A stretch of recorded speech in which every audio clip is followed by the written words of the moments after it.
We all have an ego. Our ego is our sense of self, or who we believe ourselves to be. And it helps us to play certain roles in life. And while that's not always a bad thing, when it is left unchecked, we can lose sight of who we truly are. So we don't need to deny or denigrate the ego, but we can slowly help it to dissolve, to unleash deeper truths about ourselves and about life in general. So let's dive deeper into this and explore 4 ways that we might be able to do this.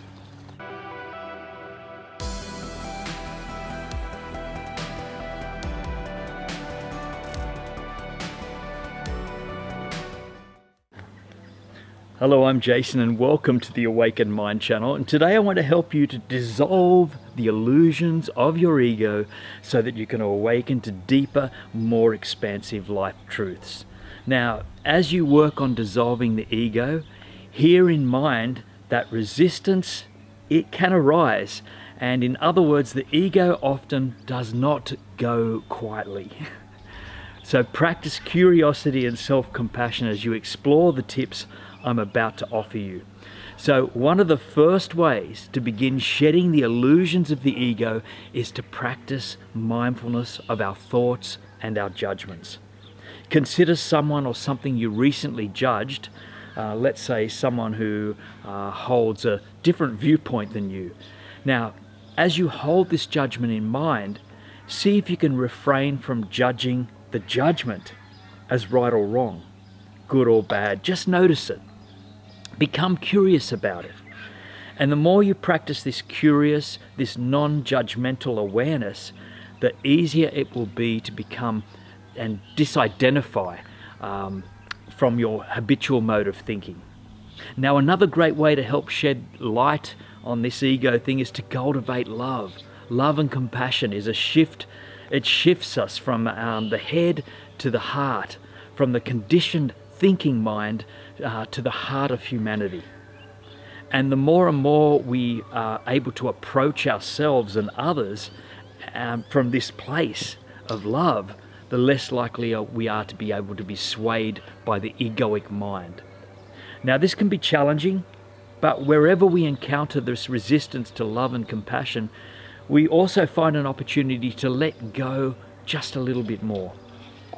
Now, a third practice to help you dissolve the limitations of the ego, if you like, is to connect with something beyond yourself. Now, this might be a connection to God or to Source or to universal energy all around you or something else. It doesn't matter what you call it, but by strengthening your connection with a higher power, it becomes easier to relinquish the small, separate sense of self. Now, this is particularly helpful when we find ourselves resisting something in life or when things don't seem to make any sense. A higher power can help us to surrender control and to lean with trust into the mystery of our existence.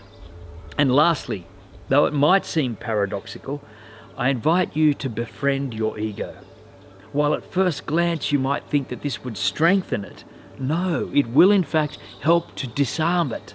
You see, each time you notice the presence of your egoic mind, be the higher observer and just say hello to it. Recognize its fears and its desires and its behaviors, and also recognize them without judgment. And in doing this, it will help to begin to melt this ego away. That was just a quick summary of 4 ways that we can dissolve the force of the ego. And if you have any other tips for dissolving the ego, for lessening it in some way, put them in the comments below. I'd love to hear from you. So share your experience, insights, and if you have enjoyed this, please like, hit the share, subscribe button, and get this material out there far and wide. And on behalf of myself and River, who's down there having fun playing as he always does, I send you all green lights and much love your way. Bye for now. Bye-bye.